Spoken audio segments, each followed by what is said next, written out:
so I spent most days of my summer vacations prowling the woods close to my home. After about half-hour walk from my house, down dirt roads and overgrown deer trails, there was a sandy stretch of beach along a creek. Since it was so far removed from civilization, I had never seen another soul out there at the creek. I would often strip down naked and swim in the water to cool down under the summer sun. When I was a young girl, about 8 or 9 years old, I had gone down to my secret beach to go skinny dipping. I had spent all morning there, watching herons splashing in the water happily.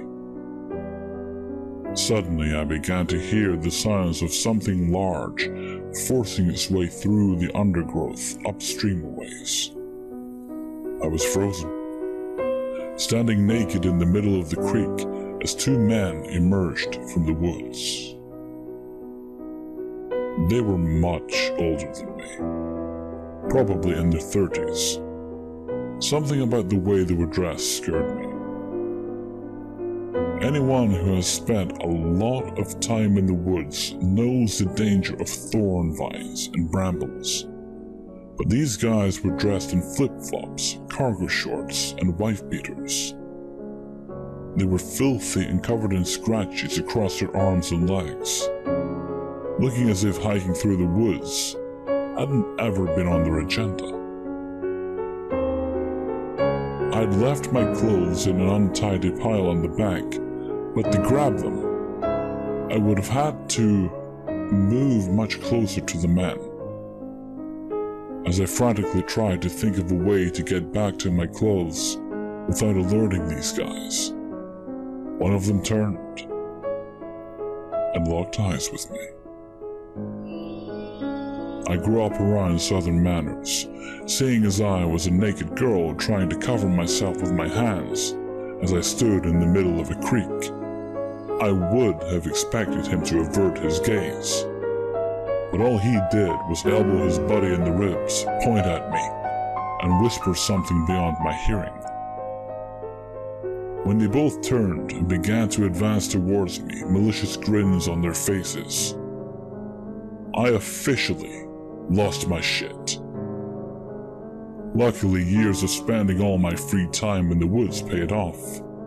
Forgetting modesty, I turned and ran at breakneck speed for the closest downstream deep channel. As I dove into the water, I could hear the men yelling and splashing behind me, trying desperately to catch up. I had always been at home in the water, and at this moment I swam as though my life depended on it, which it very well might have. I knew exactly where I needed to go. Earlier that summer, I discovered what I thought of as my secret hiding spot. The banks were rocky and sheer on both sides of the creek here, around the bend and downstream from the sandy beach. I had been watching muskrats swimming in the water, and had seen one swimming through hanging kudzu vines into what I thought was solid stone. Upon pulling back the vines and scaring the shit out of the muskrat in the process, I found an open space under an overhanging rock. I had always loved hiding and was immediately smitten with such a perfectly camouflaged spot. But weeks later, in this moment, I thought of it as my best hope. As I came close to my hiding spot, I ducked down and swam underwater to my hole in the stone. I only surfaced once I was safely behind my curtain of kudzu vines. I waited there several minutes, trying to silence my breathing and slow my rampaging heartbeat, until I heard the sounds of heavy crashing through the underbrush. I screamed a little, but thankfully had clamped a hand over my mouth in time to muffle it. As the sounds of snapping twigs and rustling leaves got closer, I could hear the men panting and cursing under their breath. It sounded as if they were walking on the edge of the bank a few feet above me. After they had moved down a ways, I heard a thud on the ground and an angry yell, as if one of the men had tripped and fallen. Another voice shushed him and said something that made me tremble. "Shut up, she'll hear you." I had never been more terrified at that moment. I cried silently, pressing my back against a rock and praying they wouldn't find me. Even after I heard their footsteps continuing down the bank and into silence, I remained hidden behind the kudzu. I stayed there, delirious with fear and shivering in the water, until the sun had begun to dip low in the sky. I finally began to make my way back to get my clothes and go home, picking my way along deer trails that would let me move as silently as possible. When I had gotten close to the beach, I stayed hidden in the undergrowth and watched for several minutes to make sure those two slime balls weren't anywhere around. Thankfully, although I found several footprints circling my clothes and pacing along the bank, the guys were nowhere to be seen. My shirt and jeans were still there, luckily, but my panties were gone. I threw my clothes on and ran the whole way home. I never told my mother about what happened at the creek, because I knew she would ban me from ever going into the woods again. I never saw those guys again, nor did I even see anyone else down at that stretch of beach after that. Needless to say, I never went skinny dipping again. So creepy man who would chase a naked little girl through the woods, that's not me.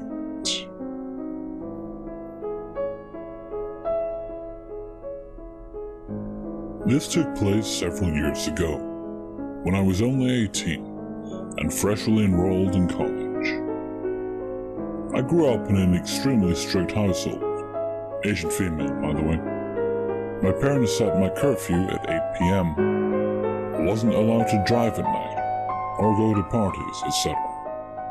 All because my family was convinced that all of these situations led to rape. Anyway, you could see how once I moved out of the house, I relished any opportunity to exercise my new freedom and independence. One night at around 11 p.m. I got super hungry and had a real craving for an Arby's roast beef sandwich. My roommate was tired and didn't want to go with, so I hopped in my car and decided to make a quick trip by myself. To get to Arby's, I had to take a stretch of road that was really secluded and not well lit. Of course, at that time of night, there were barely any cars on the road. At a stoplight just a few blocks from the Arby's, I was the third car waiting at a red light. Car A was in the very front, Car B was behind it, and I was behind Car B. The last car, Car C, that was behind me. All of a sudden, I guess he must have thought the light turned, but it was still red.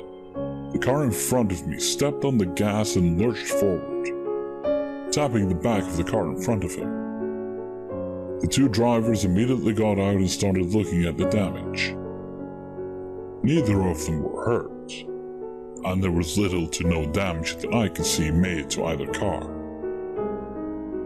I had no idea what to do in that situation. Again, I was a dumb 18-year-old, just ejected into the adult world, and I had never witnessed an accident of any kind before. Was I supposed to stick around as a witness or something?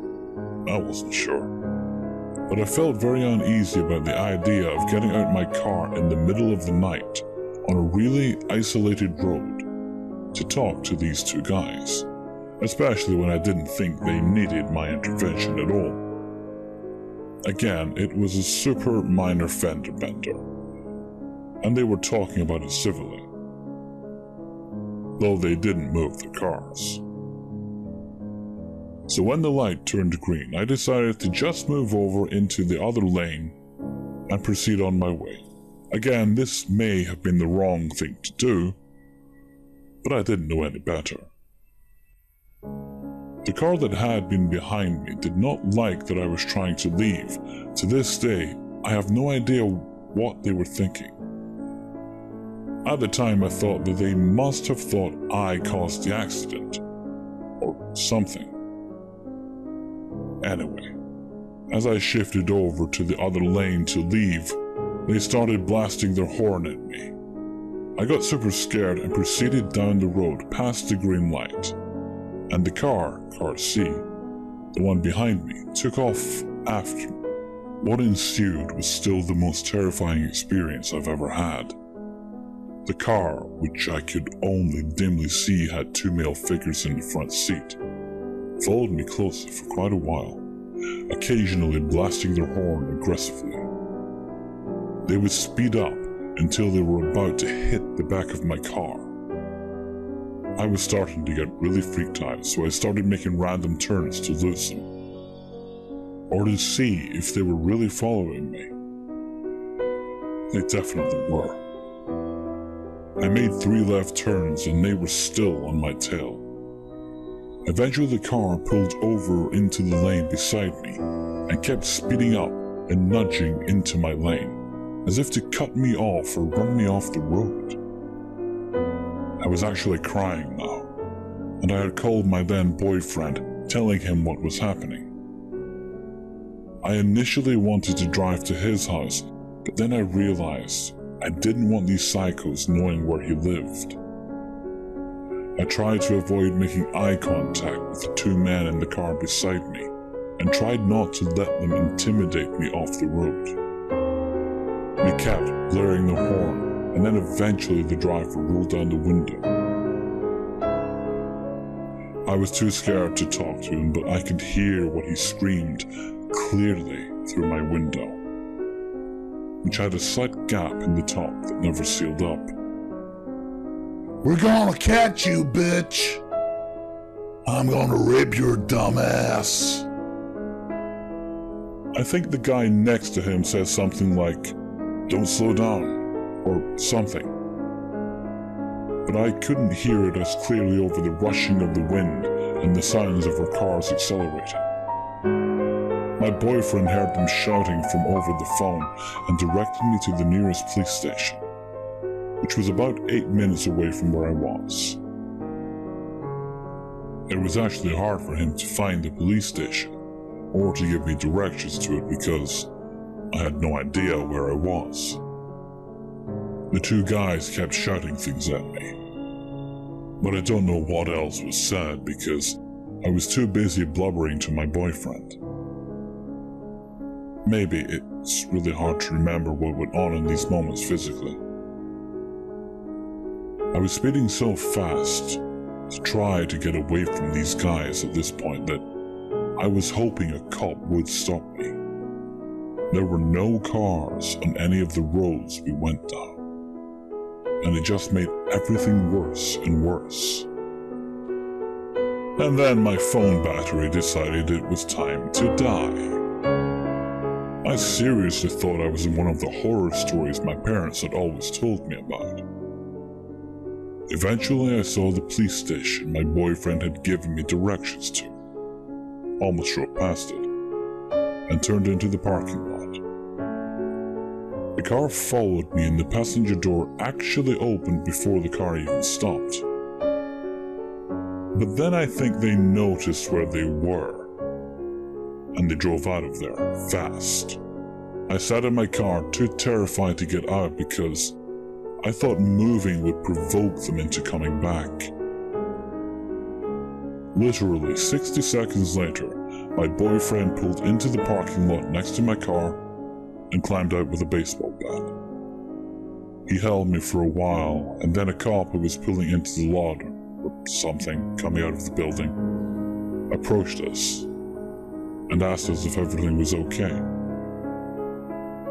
It turns out that the car that had tailed me fit the description of a car that had apparently scared the girl so badly, same type of thing, late night, empty road, lone driver, super aggressive driving and screaming, that she crashed her car into a tree in a divider trying to get away from these guys.